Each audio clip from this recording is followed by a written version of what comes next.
ಓಂ ಶ್ರುತಿಸ್ಮೃತಿಪುರಾಣಾನಾಮಾಲಯಂ ಕರುಣಾಲಯಂ ನಮಾಮಿ ಭಗವತ್ಪಾದಂ ಶಂಕರಂ ಲೋಕಶಂಕರಂ. ಭಜ ಗೋವಿಂದಂ ಗೋವಿಂದಂ ಭಜ ಮೂಢಮತೆ. ಸಂಪ್ರಾಪ್ತೆ ಸನ್ನಿಹಿತೆ ಕಾಲೇ ನಹಿ ರಕ್ಷತಿ ದುಃಕೃನ್ಕರಣೆ.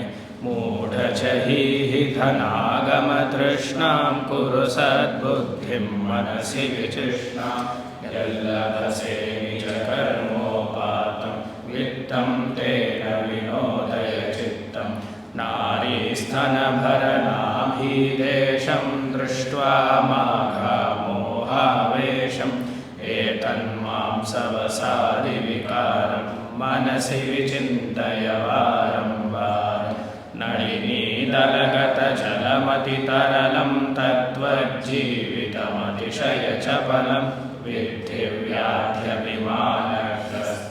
ಲೋಕಂ ಶೋಕಹತಂ ಚ ಸಮಸ್ತಂ. 4 ಶ್ಲೋಕ ಆಗಿತ್ತು ಅಲ್ವಾ? ಇವಾಗ ಐದನೇದೇನು? ಯಾವದ್ವಿತ್ತೋಪಾರ್ಜನ ಶಕ್ತಃ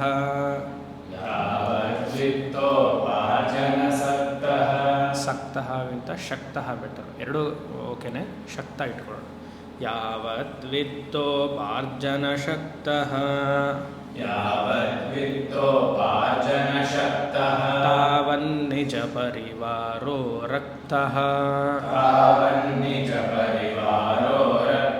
ಪಶ್ಚಾಜ್ಜೀವತಿ ಜರ್ಜರ ದೇಹೇ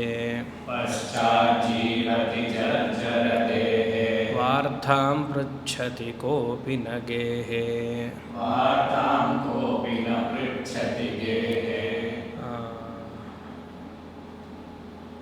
ಏನು ಹೇಳಿ ಶುರುವಿನಲ್ಲಿ?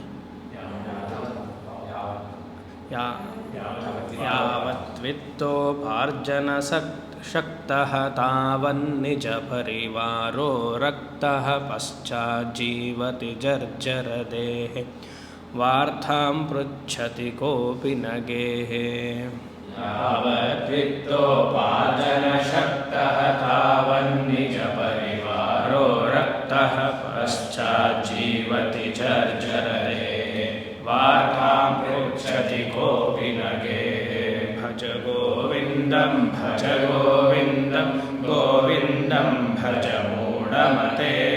ಸಂಪ್ರಾಪ್ತೆ ಸನ್ನಿಹಿತೆ ಕಾಲೇ ನಹಿ ರಕ್ಷತಿ ದುಃಕೃನ್ಕರಣೆ. ನಹಿ ರಕ್ಷತಿ ದುಃಕೃನ್ಕರಣೆ. ಏನು ನೋಡಿದ್ವಿ ನಿನ್ನೆ? ಜೀವನ ಬಹಳ ಅಸ್ತವ್ಯಸ್ತ. ಸ್ವಲ್ಪ ದಿವಸನೇ ಇರುತ್ತೆ, ನೀನು ಏನೇನೋ ಮಾಡ್ತಾ ಕೂತಿರ್ಬೇಡ ಅಂತ ನೋಡಿದ್ದಾಯ್ತು. ಅದನ್ನು ಮತ್ತೆ ಹೇಳೋಕೆ ಹೋದರೆ ದೊಡ್ಡದಾಗುತ್ತೆ. ಆದರೂ ಒಬ್ಬ ವ್ಯಕ್ತಿ ಬರ್ತಾನೆ, ಇನ್ನೊಬ್ಬ, ನೀವು ಅಂದ್ಕೊಂಡಿರೋ ಥರ ಇಲ್ಲ ಸ್ವಾಮಿ, ಜೀವನ ಏನೋ ಅಸ್ತವ್ಯಸ್ತ, ಆದರೆ ನನ್ನ ಜೊತೆ ಎಲ್ಲ ಇದ್ದಾರಲ್ಲ, ಜನಗಳೆಲ್ಲ ಇದ್ದಾರಲ್ಲ. ಪರಿವಾರ ಅಂದರೆ ಪರಿತಃ, ನನ್ನ ಮುಂದೆ ಅಕ್ಕಪಕ್ಕ ಹಿಂದ್ಗಡೆ ಎಲ್ಲ ಇದ್ದಾರಲ್ಲ ಜನಗಳು, ಅವ್ರು ನನ್ನ ಮೇಲೆ ತುಂಬ ಇಷ್ಟಪಡ್ತಾರೆ. ನನ್ನ ಕಂಡ್ರೆ ಅವ್ರಿಗೆ ತುಂಬ ಇಷ್ಟ. ನೀವು ಅಂದ್ಕೊಂಡಿರ್ತಾರ ಇಲ್ಲ, ಮೋಸ್ಟ್ಲಿ ನಿಮ್ಮ ಮನೇಲಿ ಆಗಿರ್ಬೋದೇನೋ, ಆದರೆ ನಮ್ಮ ಮನೇಲಿ ಹಾಗಿಲ್ಲ. ತುಂಬ ನಾನು ಮರ್ಯಾದೆ ಕೊಡ್ತಾರೆ, ಗೌರವ ಕೊಡ್ತಾರೆ, ಪ್ರೀತಿಸ್ತಾರೆ ಹಾಗೆ ಅಂತ ಶಂಕರ್ ಹೇಳ್ತಾರೆ. ಇಲ್ಲಪ್ಪ, ಅದನ್ನೇನೋ ತಪ್ಪು ತಿಳುವಳಿಕೆ.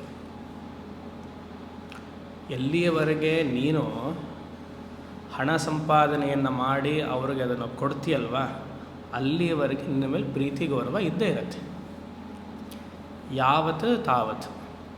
ಯಾವತ್ ವಿತ್ತೋಪಾರ್ಜನ ಶಕ್ತಃ, ನಿನ್ನ ಶರೀರದಲ್ಲಿ ಶಕ್ತಿ ಇದ್ದಾಗ, ನೀನು ಹೊರಗಡೆ ಹೋಗಿ ಕೆಲಸ ಮಾಡ್ಕೊಂಡು ಬಂದು ಅವ್ರಿಗೆ ದುಡ್ಡನ್ನು ಕೊಟ್ಟಾಗ, ಆವಾಗ ಪರಿತಃ ನಿನ್ನ ಸಂಸಾರದಲ್ಲಿ ಎಲ್ಲ ಬಾಂಧವರೆಲ್ಲ ಇರ್ತಾರಲ್ಲ, ಅಪ್ಪ ಅಮ್ಮಂದರು ಅದೆಲ್ಲ ಹೇಳಬೇಕು. ಪರಿವಾರ ಅಂದರೆ ಯಾರ ಪಕ್ಕದ ಮನೆಯವರು ಅಂದ್ಕೊಂಡ್ಬಿಡ್ತಾರೆ. ಫಸ್ಟ್ ಮನೆಯಿಂದ ಹೇಳಬೇಕು. ಅಪ್ಪ ಅಮ್ಮಂದರು, ಹೆಂಡತಿ ಗಂಡ ಮಕ್ಕಳೆಲ್ಲ ಇರ್ತಾರಲ್ಲ, ನಿನಗೆ ತುಂಬ ಇಂಪಾರ್ಟೆನ್ಸ್ ಕೊಡ್ತಾರೆ. Oh, he is a very important person in our life. ಯಾಕೆ? ಅವರಿಂದ ನನಗೇನೋ ಬರ್ತಾ ಇದೆ, ವಿಶೇಷವಾಗಿ ಏನು ಬರ್ತಾಯಿದೆ? ದುಡ್ಡು ಬರ್ತಾಯಿದೆ.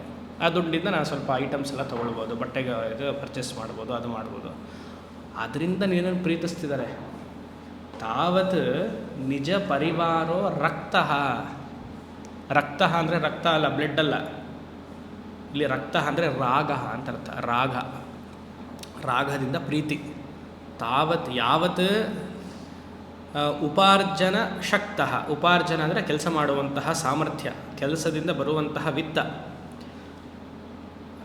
ಮೈಯಲ್ಲಿ ಶರೀರದಲ್ಲಿ ಶಕ್ತಿ ಇದ್ದಾಗ ಕೆಲಸ ಮಾಡ್ತೀವಿ, ಅದರಿಂದ ನಮಗೇನೋ ಒಂದು ವಿತ್ತ ಬರುತ್ತೆ.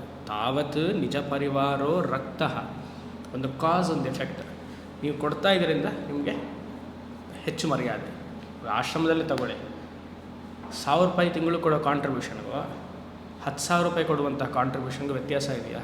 ಇಲ್ವಾ? ನಾನು ಯಾರಿಗೆ ಜಾಸ್ತಿ ಮರ್ಯಾದೆ ಕೊಡ್ತೀನಿ? 10,000 ರೂಪಾಯಿ ಕೊಟ್ಟಿರೋದು ತಾನೇ ಕೊಡಬೇಕು. 1,000 ರೂಪಾಯಿಗೂ ಕೊಡ್ತೀವಿ, 10,000 ರೂಪಾಯಿಗೆ ತಾನೇ ಕೊಡಬೇಕು. ಅಂದರೆ ಏನಾಯಿತು? ಕಂಡೀಷ್ನಲ್ ಆನಂದ. ಇವರು 10,000 ರೂಪಾಯಿ ನನ್ನ ಆಶ್ರಮಕ್ಕೆ, ಯಾಕಂದ್ರೆ ನಿಮ್ಗೆ ಹೇಳಿದ್ರೆ ಪಾಪ ಕಷ್ಟ ಆಗುತ್ತೆ, ನಾನು ನಂದೇ ಹೇಳ್ಕೊಬಿಡ್ತೀನಿ. 10,000 ರೂಪಾಯಿ ಆಶ್ರಮದಲ್ಲಿ ಕೊಡ್ತಿದ್ದಾರೆ, ಇವ್ರಿಗೆ ವಿಶೇಷವಾಗಿ ಪೂಜೆ ಮಾಡಿ ಕುಂಕುಮ ಪ್ರಸಾದವನ್ನು ಕಳಿಸಿ. ಇದು ಮನುಷ್ಯನ ಸ್ವಭಾವ ಹೇಗೆ. ಆದರೆ ಈ ಮನುಷ್ಯ ಏನು ಮಾಡ್ತಾನೆ, ಈ ಸತ್ಯವನ್ನು ತಿಳಿದೆ ಅದು ಮರೆಮಾಚಕ್ಕೆ ನೋಡ್ತಾನೆ. ಕಾಡಲ್ಲಿ ಸಿಂಹ ಜಿಂಕೆಯನ್ನು ಬೇಟೆ ಮಾಡೋಕ್ಕೆ ಬಂದಾಗ ಎಷ್ಟು ಓಡುತ್ತೆ ಅಂದರೆ ಅದಕ್ಕೆ ಗೊತ್ತಾಗ್ಬಿಟ್ಟಿರುತ್ತೆ, ಎಷ್ಟು ಸಾಧ್ಯವಾದಷ್ಟು ನಾನು ನೋಡ್ತೀನಿ, ಪ್ರಾಣ ಹೋಗುತ್ತೆ, ಇನ್ನೇನು ಯಾವ ಕ್ಷಣದಲ್ಲಿ ಪ್ರಾಣ ಹೋಗುತ್ತೋ ಅಂತ ಗೊತ್ತಿಲ್ಲ. ಸಾಧ್ಯವಷ್ಟು ಅದು ಸತ್ಯವನ್ನು ಮರೆಮಾಚೋದಕ್ಕೆ ಓಡ್ತಾನೇ ಇರುತ್ತೆ. ಒಂದು ಕಾಪಾಡ್ಕೊಳ್ಬೇಕು, ಇನ್ನೊಂದು ಓಡಬೇಕು. ಒಂದು ಸತಿ ಹಿಡಿಯುತ್ತೆ, ಹಿಡಿದಾಗ ಏನಾಗುತ್ತೆ, ಕಣ್ಣು ಮುಚ್ಚತ್ತೆ ಜಿಂಕೆ. ಸತ್ಯವನ್ನು ತಿಳಿದೇ ಇದ್ದಾಗ ಕಣ್ಣು ಮುಚ್ಚಿಬಿಡುತ್ತೆ, ಅಂದರೆ ಆ ಭಯ ಬರುತ್ತಲ್ಲ. ಕಣ್ಣು ಮುಚ್ಚಿದಾಗ ಏನು ಮಾಡುತ್ತೆ, ತಲೆ ಬಗ್ಸ್ಬಿಟ್ಟು ಮಣ್ಣು ಕೆಳಗಡೆ ಹಾಕೊಳ್ಳೋಕ್ಕೆ, ಮಣ್ಣು ಮುಖಕ್ಕೆ ಹೋಗುತ್ತೆ ಅದು. It want to doesn't want to see the reality. ಆಯಿತಾ? ನಾವೇನು ಮಾಡ್ತೀವಿ, ರಿಯಾಲಿಟಿನ ಮರೆ ಮಾಚೋದಕ್ಕೆ. ಎಲ್ಲ ಸ್ವಾಮಿ ಹಾಗೆಲ್ಲ ಇಲ್ಲ, ಇದು ಎಲ್ಲರ ಮನಸ್ಸಲ್ಲೂ ಇದೆ. ಆದರೆ ರಿಯಾಲಿಟಿ ತೋರಿಸ್ಕೊಳ್ಬಾರ್ದಲ್ವ. ಸ್ವಲ್ಪ ನಾವು ಪ್ರೀತಿ ಏನಾದ್ರು ಕಮ್ಮಿ ಮಾಡಿಬಿಟ್ರೆ, ನಾಳೆ ಬರುವಂಥ ಇನ್ಕಮ್ ಕಮ್ಮಿ ಆಗಿಬಿಟ್ರೆ ನಮಗೆ, ನಾವು ಇನ್ನೊಬ್ಬರ ಮೇಲೆ ಪ್ರೀತಿ ತೋರಿಸೋದು ಯಾಕೆ ಅಂದರೆ ಅವರಿಂದ ಏನೋ ಬರ್ತಾ ಇದೆ ನನಗೆ. ಇಲ್ಲ ಸ್ವಾಮಿ, ನೀವು ಹೇಳೋ ಥರ ಅಲ್ಲ, ನಮ್ಮ ಮನೇಲಲ್ಲ ಹಾಗಲ್ಲ. ಅವಳು ತುಂಬ ಇಷ್ಟಪಡ್ತಾಳೆ ನನ್ನ, ಎಷ್ಟು ಪ್ರೀತಿಸ್ತಾಳೆ ಗೊತ್ತಾ. ಪೆದ್ದಣ್ಣ, ಅದು ನಾಟಕ ಕಡೆಯ, ಅದು ಶಿಯರ್ ನಾಟಕ. ಯಾಕೆ? ಇಲ್ಲ, ನನಗೆ ಪ್ರಾಣನೇ ಕೊಡ್ತೀನಿ ಅಂತ ಹೇಳಿದ್ದಾಳೆ. ಅವ್ರು ಇನ್ನೊಂದೇನು ಹೇಳ್ತಾರೆ, ಕೆಲಸ ಮಾಡ್ತಿರೋದ್ರಿಂದ ದುಡ್ಡು ಬರ್ತಾಯಿದೆ, ರಿಟೈರ್ಮೆಂಟ್ ಆಗೋವರೆಗೂ. ರಿಟೈರ್ಮೆಂಟ್ ಆಗಿಬಿಟ್ರೆ ಪೆನ್ಷನ್ ಬರ್ತಿದೆಯಲ್ಲ ಅಂತ ಹೇಳಿ ನೀವು ಹಾಗೆ ಹೇಳಬೇಕು. ನೀವು ಕೌಂಟರ್ ಕ್ವಶನ್ ನಾನು ಕೇಳಬೇಕು, ಪೆನ್ಷನ್ ಬರ್ತಿದೆಯಲ್ಲ ಸ್ವಾಮಿ, ಪೆನ್ಷನ್ ನಿಂತು ಹೋದರೆ ಆಸ್ತಿ ಇದೆಯಲ್ಲ ಸ್ವಾಮಿ, ಅದಕ್ಕೆ ಪ್ರೀತಿ. ಕೆಲಸ ಮಾಡ್ತಿದ್ದಾಗ ದುಡ್ಡು ಪ್ರೀತಿ, ಕೆಲಸ ನಿಂತ ಮೇಲೆ ಪೆನ್ಷನ್ನಿಗೆ ಪ್ರೀತಿ, ಅಂದರೆ ಪೆನ್ಷನ್ ಬರುತ್ತಲ್ಲ ಅಂತ ಪ್ರೀತಿ ಕಂಟಿನ್ಯೂ ಆಗುತ್ತೆ. ಅದು ಆದಮೇಲೆ ಆಸ್ತಿ ಇದೆಯಲ್ಲ, ಹೇಗಾದ್ರು ಮಾಡಿ ಸೈನ್ ಮಾಡಿಸ್ಕೊಂಡ್ಬಿಡ್ಬೋದಲ್ಲ. ಇಲ್ಲ ಸ್ವಾಮಿ, ಇದೆಲ್ಲ ಏನು ಬೇಡ, I will just like this person as the way he is ಅಂತ ನೆಕ್ಸ್ಟ್ ಬಂದಾಗ ಅದು ತಪ್ಪೋದ್ರೆ ಅದು ನಾಟಕನೇ. ಯಾಕೆಂದರೆ ನೀವು ಹೋಗಿದ ತಕ್ಷಣ ಅವ್ರಿಗೆ ದುಃಖ ಬರುತ್ತೆ ಎನ್ನುವಂತಹ ಪರಿಸ್ಥಿತಿ ಅವ್ರಿಗೆ ಬರೋದ್ರಿಂದ ನೀವು ಹೋಗಬಾರ್ದು. I will leave the moment the person leaves. ಇವರು ಇಲ್ಲದೇ ಇರೋದ್ರಿಂದ ನಂಗೆ ಇರೋಕ್ಕೆ ಆಗಲ್ಲ. ಇಬ್ಬರು ಇಷ್ಟಪಟ್ಟಿದ್ರಪ್ಪ, ಇಬ್ಬರು ಇಷ್ಟಪಟ್ಟಿದ್ರು, ಇವ್ರು ಯಾವಾಗಲೂ ನನ್ನ ಜೊತೆಗೆ ಇರಬೇಕು. ಯಾಕಂದರೆ ಇವರ ಸೋರ್ಸ್ ಆಫ್ ಆನಂದ to them. That person is a source of ಆನಂದ ಟು ಮೀ. ಇವ್ರು ಯಾವತ್ತೂ ಹೋಗಬಾರ್ದು ನನಗೆ. ಇವ್ರು ಹೋಗ್ಬಿಟ್ರೆ ಏನಾಗುತ್ತೆ, ನನಗೆ ದುಃಖ ಬರುತ್ತೆ. ತಸ್ಮಾತ್ ಅವ್ರು ಇರಬೇಕು. ಗೊತ್ತಾಗ್ತಿದೆಯಾ? ಗೊತ್ತಾದರೆ ಪುಣ್ಯ ಮಾಡಿದ್ದೀರಿ ಅಂತ ಅರ್ಥ. ಈವನ್ ಪ್ರಾಣ ಹೋಯಿತು ಅಂದ್ರೂ ಅದು ನಾಟಕನೇ. ಬಿಕಾಸ್ ಅವ್ರು ಹೋಗ್ಬಿಟ್ರೆ ನನ್ನ ಜೀವನದಲ್ಲಿ ಕಷ್ಟ ಆಗೋಗುತ್ತಲ್ಲ ಅಲ್ವಾ. ಐ ಕೆನಾಟ್ ಲೀವ್, ಇಂಡಿಪೆಂಡೆಂಟ್ ಆಗಿ ಹೋಗ್ತೀನಿ, ಯಾರ ಹತ್ರ ಹಂಚ್ಕೊಳ್ಳಿ ನನ್ನ ಎಮೋಷ್ನಲ್ ಇದನ್ನೆಲ್ಲ. ತಸ್ಮಾತ್ ಐ ನೀಡ್ ದಟ್ ಪರ್ಸನ್. ಅದಕ್ಕೆ ಹೇಳಿದ್ದು, ಆತ್ಮನಸ್ತು ಕಾಮಾಯ ಸರ್ವಂ ಪ್ರಿಯಂ ಭವತಿ, ನವಾರೇ ಪತಿ ಪ್ರಿಯೋ ಭವತಿ, ಆತ್ಮನಸ್ತು ಕಾಮಾಯ ಸರ್ವಂ ಪ್ರಿಯಂ ಭವತಿ. ಎಲ್ಲ ನೋಡಿಲ್ವಾ? ಯಾಜ್ಞವಲ್ಕರಿಗೆ ಮೈತ್ರೇಯಿ ಗಾರ್ಗಿನೇ ಬಿಡಲಿಲ್ಲ. ಇನ್ನು ನಾವು ನಮ್ಮದು ಸಂಬಂಧಗಳು ಎಂಥದ್ದು, ನಾಟಕ ಸಂಬಂಧ ಅಲ್ವಾ? ಯೋಚನೆ ಮಾಡಿ.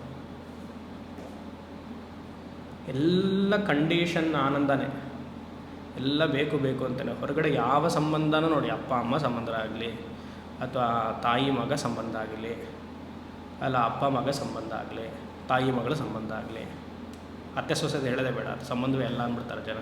ಹಾಗೆ ದಿನ ಬೆಳಗ್ಗೆ ಗಲಾಟೆ ಮಾಡ್ಕೊಳ್ತಿರ್ತಾರಲ್ಲ. ಗಂಡ ಹೆಂಡತಿ ಸಂಬಂಧ ಆಗಲಿ, ಯಾಕೆ ಒಬ್ಬರೇ ಇಟ್ಟಿರ್ತಾರೆ ಅಂದರೆ ಒಟ್ಟಿಗೆ ಆಗಬೇಕಲ್ಲ. ಅಂದರೆ ನಾವು ಇವ್ರಿಗೂ ಆಕೆಯಿಂದ ಆನಂದ ಬೇಕು, ಆಕೆಗೂ ಇವನಿಂದ ಆನಂದ ಬೇಕು. ಅದನ್ನು ಹೇಳ್ಕೊಳಕ್ಕಾಗದೇ ಇರೋದ್ರಿಂದ ಇದರೆಲ್ಲ ಮರೆಮಾಚೋದು. ಹೇಗೆ ಜಿಂಕೆ ಮರೆಮಾಚತ್ತೋ ಆ ಸತ್ತೋಗ್ತೀನಿ ಅನ್ನೋದು ಭಯದಿಂದ ಕಣ್ಣು ಮುಚ್ಚಿಬಿಡುತ್ತೋ, ಕಣ್ಣು ಮುಚ್ಚಿದಾಗ ಏನಾಗುತ್ತೆ, ಸತ್ಯತೆ ಗೊತ್ತಾಗಲ್ವ, ಹಾಗೆ ಮುಚ್ಚಿಬಿಡುತ್ತೆ. ಯಾವತ್ ಏನೋ ಉಪಾರ್ಜನ ಶಕ್ತಃ ತಾವತ್ ನಿಜ ಪರಿವಾರ. ನಿಜ ಪರಿವಾರ ಅಂದರೆ ಪ್ರಾರಬ್ಧವಶಾದ ಅಲ್ಲಿವರೆಗೂ ನಿನ್ನ ಜೊತೆಗಿದ್ರಲ್ಲ, ನಿಜ ಅಂದರೆ ಪ್ರಾರಬ್ಧ ಅಂತ, ನಿಜ ಪರಿವಾರೋ ರಕ್ತಃ, ಅಲ್ಲಿವರೆಗೂ ಆಸಕ್ತಿ ಇರುತ್ತೆ ನಿನ್ನ ಮೇಲೆ. ಶರೀರ ಬಿತ್ತು ಜರ್ಜರ ದೇಹೆ, ಜರ್ಜರ ಅಂದರೆ ವಯಸ್ಸಾಗ್ತಾ ಬಂತು, ಆವಾಗ ಕೋಪಿನ ಗೇಹೆ ವಾರ್ಧಾಂ ನ ಪೃಚ್ಛತಿ. ಕ್ಲೀನಾಗಿದೆ ಅನ್ವಯ, ಕೊನೆ ಸಾಲು ಮಾತ್ರ ಸ್ವಲ್ಪ ಈ ಥರ ಚೇಂಜ್ ಮಾಡ್ಕೊಂಡ್ರೆ ಆಯಿತು. ಒಂದು ಮಾತು ಕೇಳಲ್ಲ ಯಾರು, ವಯಸ್ಸಾದ ಮೇಲಂತೂ ನೀವೆಲ್ಲ ಆಸ್ತಿ ಎಲ್ಲ ಬರ್ಕೊಟ್ಬಿಟ್ರೆ, ಅದು ವಯಸ್ಸಾದವರು ಇನ್ಸೆಕ್ಯೂರಿಟಿ ಇರುತ್ತೆ, ಸ್ವಲ್ಪ ಆದರೂ ಇಟ್ಕೊಳ್ಬೇಕು ಅಂತ, ಎಲ್ಲ ಕೊಟ್ಬಿಟ್ರೆ ನನಗೆ ಮನೆ ಕಳಿಸ ಹೊರಗಡೆ ಹಾಕ್ಬಿಟ್ರೆ, ಅದಕ್ಕೆ ಸ್ವಲ್ಪನೇ ಈ ತಿಂಗಳು ಇಷ್ಟು ಕೊಡೋದು, ಮುಂದಿನ ತಿಂಗಳು ಇಷ್ಟು ಕೊಡೋದು, ನಿಧಾನಕ್ಕೆ ಕೊಡೋದು, ಒಟ್ಟಿಗೆ ಸೈನ್ ಮಾಡಲ್ಲ ನೋಡಿ, ಅವ್ರನ್ನ ಆಚೆ ಕಳಿಸ್ಬಿಡ್ತೀವಲ್ಲ. ಅದಕ್ಕೆ ಹೊರ ದೇಶದಲ್ಲೆಲ್ಲ ಫಾದರ್ಸ್ ಡೇ ಮದರ್ಸ್ ಡೇ ಬಂದಿರೋದು. ಫಾದರ್ಸ್ ಡೇ ಏನೋ ಒಂದು ದಿವಸ ಮಾತ್ರ ಎಲ್ಲ plan, next year so and so day is my father day. Father ಡೇಗೆ ಬೆಳಗ್ಗೆ 10 ಗಂಟೆಯಿಂದ ಸಂಜೆ 5 ಗಂಟೆವರೆಗೂ ಫಾದರ್ ಜೊತೆಗೆ ಇದ್ದು ಮೂವಿ ಕರ್ಕೊಂಡು ಹೋಗಿ ಚಿಪ್ಸ್ ಎಲ್ಲ ತಿನ್ನಿಸಿ ಅದೆಲ್ಲ ಮಾಡಿ ಎಲ್ಲ ಬಂತು. ನಾಳೆಗಿಂದ ಆಫೀಸು. ನೆಕ್ಸ್ಟ್ ಫಾದರ್ಸ್ ಡೇವರೆಗೂ ಈ ಫಾದರ್ ಕಾಯ್ಕೊಂಡೇ ಇರ್ತಾರೆ. ಇವ್ರಿಗೂ ಬುದ್ಧಿ ಬೇಡ, 70 ವರ್ಷ ಆಗಿದೆ ತಂದೆಗೆ, ಫಾದರ್ಗೂ ಬುದ್ಧಿ ಇಲ್ಲ, ತಾಯಿಗೂ ಬುದ್ಧಿ ಇಲ್ಲ, ಕಾಯ್ಕೊಂಡೇ ಇರೋದು. ಚಿಕ್ಕ ವಯಸ್ಸಲ್ಲೇ ಇದೆಲ್ಲ ತಿಳ್ಕೊಂಬಿಟ್ಟಿದ್ದರೆ ಆವಾಗ ಬೇಜಾರಾಗ್ತಾಯಿತ್ತ ನಮಗೆ. ಇವಾಗ ಯಾಕೆಲ್ಲ ತಂದೆ ತಾಯಿಗಳಿಗೆ ಬೇಜಾರಾಗುತ್ತೆ, ಮಗ ಊರಿಗೆ ಹೋಗಿದ್ದಾನೆ ನಮ್ಮನ್ನು ನೋಡ್ಕೊಳ್ಳಲ್ಲ, ಯಾಕೆ ಅಂದರೆ ಚಿಕ್ಕ ವಯಸ್ಸಲ್ಲಿ ಇದೆಲ್ಲ ಓದಿಲ್ಲ. ಈ ಥರ ವಾಸ್ತವತೆ ಏನು ಅಂತ ಗೊತ್ತಾಗ್ಬಿಟ್ಟಿದ್ರೆ ಆವಾಗ ಈ ಥರ ಆಯಿತು. ಶಂಕರರು ಅವತ್ತೇ ಹೇಳಿದಾರಲ್ಲಪ್ಪ, ಸರ್ವತ್ರ ಈಶಾ ವಿಹಿತಾ ರೀತಿ. ನನ್ನ ಮನೇಲೂ ಅದೇ ಕತೆ ತಾನೆ ಅಲ್ವಾ, ಯೋಚನೆ ಮಾಡಿ. ಜರ್ಜರ ದೇಹ, ಶರೀರ ಬೀಳಕ್ಕೆ ಬಂದು when you become unproductive in your house or in the ashram, nobody cares for you. ಅದು ವಾಸ್ತವ ಅದು ಅಲ್ವಾ. ವಾರ್ತಾಂ ಪೃಚ್ಛತಿ ಕೋಪಿನ, ನಾನು ಇದೀನಾ ಇಲ್ವಾ ಅಂತ ಕೇಳಬಾರ್ದ ನೀನು. ಊಟ ಮಾಡಿದೆಯಾ, ಎಷ್ಟೊತ್ತಿಗೆದ್ದೆ, ತಿಂದಿದ್ದಲ್ಲ ಅರಗ್ತಾ ನಿನಗೆ, ಏನಾರು ತಂದುಕೊಡ್ಲಾ, ಡಾಕ್ಟ್ರ್ ಹತ್ರ ಕರ್ಕೊಂಡು ಹೋಗ್ಲಾ, ಏನಾದ್ರು ಸ್ವಲ್ಪ ಅಯ್ಯೋ ಪಾಪ ಅಂತ ಹೇಳೋಕ್ಕೆ ಯಾರು ಇಲ್ವಾ, ಯಾಕೆ ಹೇಳಬೇಕು? ಈ ಶ್ಲೋಕ ಏನು ಹೇಳ್ತಿದೆ ಅಂದರೆ, ಇನ್ನೊಬ್ಬರನ್ನ ನಿನ್ನ ಎಮೋಷ್ನಲ್ಗೆ ಡಿಪೆಂಡ್ ಆಗಬೇಡ. ನೀನು ಪ್ರೀತಿ ಗಳಿಸ್ಬೇಕು ಅಂತಾದರೆ ಇನ್ನೊಬ್ಬರಿಂದ ಅದು ಗಳಿಸ್ಬೇಡ. ನಿನ್ನ ಎಮೋಷ್ನಲ್ ಡಿಪೆಂಡೆನ್ಸಿ ಇನ್ನೊಬ್ಬರ ಮೇಲೆ ಆಗಬೇಡ. ಫಿಸಿಕಲ್ ಡಿಪೆಂಡೆನ್ಸಿ ಪ್ರಾರಬ್ಧವಶಾತ್ ಬಂದರೆ ಅಲ್ಲಿಂದ ಬಾತ್ರೂಮ್ ಕರ್ಕೊಂಡು ಹೋಗೋಕ್ಕಾದ್ರೂ ಯಾರೂ ಬೇಕಾಗುತ್ತೆ, ಆದರೆ ಎಮೋಷ್ನಲ್ ಡಿಪೆಂಡೆನ್ಸಿಗೆ ಆಗಬಾರ್ದು, ತಿಳ್ಕೊಳ್ಳಿ. ಅದು ಈ ಶ್ಲೋಕ ಹೇಳ್ತಿದೆ, ಬೇಡ. ಪ್ರತಿಯೊಬ್ಬ ಮನುಷ್ಯನೂ ಸ್ವಾರ್ಥ ಮನುಷ್ಯ. ಅವನು ಎಷ್ಟೇ ದೊಡ್ಡ ವ್ಯಕ್ತಿ ಆದರೂ ಅಯ್ಯೋಯ್ಯೋ ಅಂತಂದ್ರೂ ಅವನ ಮನಸ್ಸಿನಲ್ಲಿ ಒಂದು ದೊಡ್ಡ ಕುಂಕಿದೆ. ಅವನ ಆನಂದಕ್ಕೋಸ್ಕರ ಏನು ಬೇಕಂದ್ರೂ ಮಾಡ್ತಾನೆ. ಅದಕ್ಕೆ ಬೆಸ್ಟ್ ಉದಾಹರಣೆ ಗೃಹಸ್ಥಾಶ್ರಮ. ಆನಂದಕ್ಕೋಸ್ಕರ ಏನು ಬೇಕಾದರೂ ಮಾಡ್ತಾನೆ. ವಾರ್ತಾಂ ಪೃಚ್ಛತಿ ಕೋಪಿನ ಗೇಹೆ, ವಯಸ್ಸಾದ ಮೇಲೆ ಯಾರೂ ನಿಮ್ಮ ಮನೇಲಿ ಕೇಳಕ್ಕೆ ಬರಲ್ಲ. ಯಾಕಂದರೆ ಈತನಿಗೆ ಭಯ ಏನು, ಅವ್ರ ರೂಮ್ಗೆ ಹೋಗಿ ಆ ತಾತನ ಹತ್ರ ಮಾತಾಡ್ಸಿದ್ರೆ 1947 ಕತೆ ಶುರು ಮಾಡ್ತಾರೆ ಅವರು. ಅದು ಹೀಗಾಯಿತು, ಇವನು ಕೇಳೋಕ್ಕೆ ಪೇಷನ್ಸೂ ಇಲ್ಲ ಅಲ್ವಾ. ಏನೋ ಹೇಳ್ತಾರೋ 10 ನಿಮಿಷ ಹೇಳ್ಕೊಂಡು ಹೋಗ್ಲಿ ಬಿಡಪ್ಪ ತಾತ ಅಂದರೆ ಅದು ಇಲ್ಲ. ಅವರು ಅವಾಗಿಂದ ಶುರು ಮಾಡ್ತಾರೆ ಅಂತ ನಾವು ಶುರು ಮಾಡಲ್ವಾ. ನಾವು ಹಾಗೈತೆ, ನಾವು ವಯಸ್ಸಾಗ್ತೀವಲ್ಲ, ನಮಗೂ ವಯಸ್ಸಾಗುತ್ತೆ, ನಾವು ಹೋಗಿ ಶುರು ಮಾಡ್ತೀವಲ್ಲ, ನಾವು ಮೆಮೊರಿಗೆಲ್ಲ ಹೋಗ್ತೀವಿ. ಏನೋ ಅವ್ರು ಹೇಳಲಿ ಬಿಡಿ, ಹಾಗೆ ಇರಬೇಕು. ಎಲ್ಲವೂ ನಾಟಕ ಅಂತ ಗೊತ್ತಾದಮೇಲೆ ನಾವು ನಾಟಕದಲ್ಲಿಯೇ ಒಂದು ಪಾತ್ರವನ್ನು ವಹಿಸಿ ಆಟ ಆಡಬೇಕು. ಭರ್ತೃಹರಿ ವೈರಾಗ್ಯ ಶತಕದಲ್ಲಿ ಹೇಳ್ತಾರೆ, ಬರ್ಕೊಳ್ಬಿಡಿ, ಏನು ಹೇಳಲ್ಲ ಜಾಸ್ತಿ. ವ್ಯಾಘ್ರಂ ತಿಷ್ಠತೀವ ಜರ್ಜರ ಅಂತಾನೆ. ವಯಸ್ಸಾದ ಮೇಲೆ ಹೇಗೆ ಕಾಣುತ್ತೆ ಅಂದರೆ ಶರೀರ, ವಯಸ್ಸಾಗ್ತಾ ಇರುವಂತಹ ಶರೀರ ಎದ್ದು ಮುಂದೆ ಕಾಣುತ್ತಂತೆ. ಈಗಲೇ ಇನ್ನು ಆಗ್ತಾಯಿದೆ, ವಯಸ್ಸಾಯಿತು, ನಾಳೆ ಮುಗೀತು, 50 ಆಯಿತು 60 ಆಯಿತು ಅಂದಾಗ ಸಿಂಹದಂತೆ ವಯಸ್ಸಾಗಿರುವಂಥ ಶರೀರ ನನ್ನ ಮುಂದೆ ಕಾಣುತ್ತಂತೆ. ವ್ಯಾಘ್ರತೀವ ತಿಷ್ಠತಿ ಜರ್ಜರ. ಆಮೇಲೆ ಶರೀರದಲ್ಲೇ ರೋಗಗಳೆಲ್ಲ ಬರುತ್ತಲ್ಲ, ಎಲ್ಲರ ಶತ್ರುಗಳು ಶರೀರ ಹತ್ರ ರೋಗದ ಮೂಲಕ ಬರ್ತಾ ಇದ್ದಾರಂತೆ. ಶತ್ರವಃ ಶತ್ರುಗಳೆಲ್ಲ ರೋಗದ ಮೂಲಕ ನನ್ನ ಶರೀರವನ್ನು ಆವರಿಸ್ಕೊಳ್ತಾ ಇದ್ದಾರಂತೆ.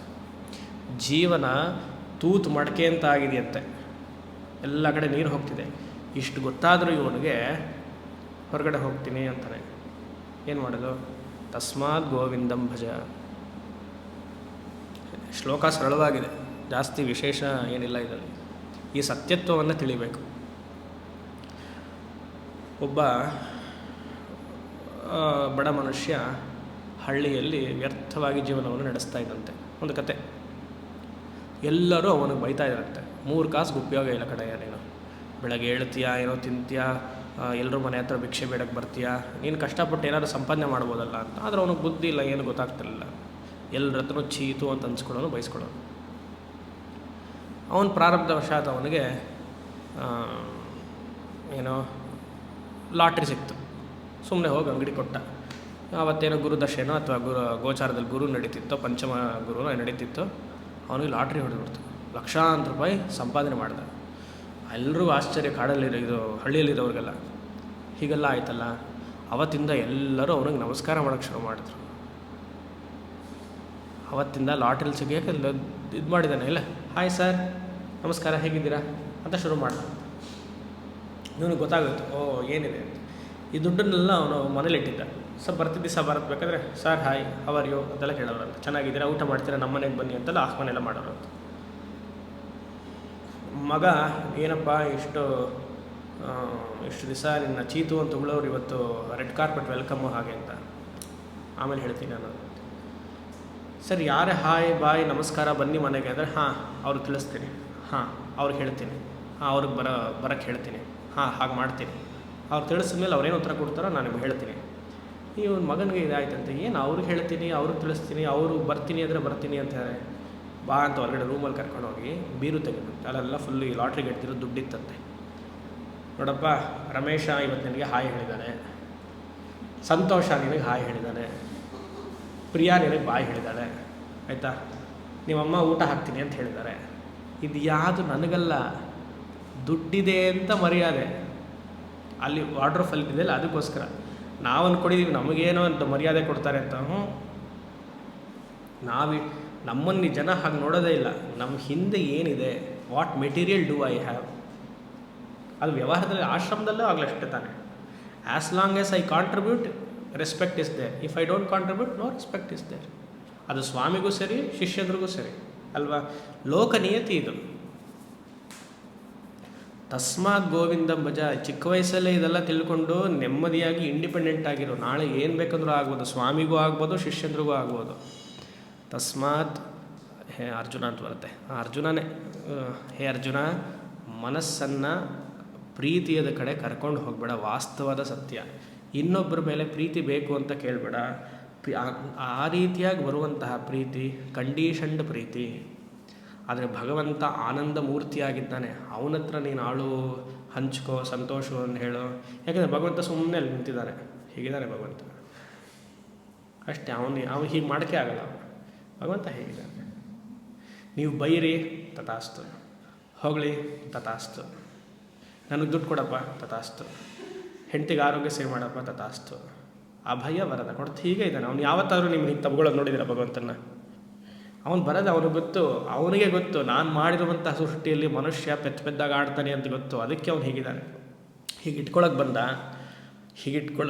ಭಕ್ತನ ತಬ್ಗೊಳಕ್ಕೆ ಬಂದ. ಆಮೇಲೆ ನೋಡ್ತಾನೆ ಮೈ ಮೇಲೆ ಒಡವೆನೇ ಇಲ್ಲ. ಭಗವಂತನ ಮೈ ಮೇಲೆ ಒಡವೆನೇ ಇಲ್ಲ. ನೋಡ್ತಾನೆ ಏನು ಖಾಲಿ ಆಗೋಗಿದೆ. ಬರೀ ಒಂದು ಪಂಚವನ್ನು ಉಟ್ಟು ಕಳಿಸಿದ್ದಾರೆ. ಆವತ್ತಿಂದ ಅವನು ಹೀಗಾಗ್ಬಿಟ್ಟ. ಯೋಚನೆ ಮಾಡಿ, ಮನುಷ್ಯನ ದೌರ್ಮನಸ್ಯ ಹೇಗಿದೆ.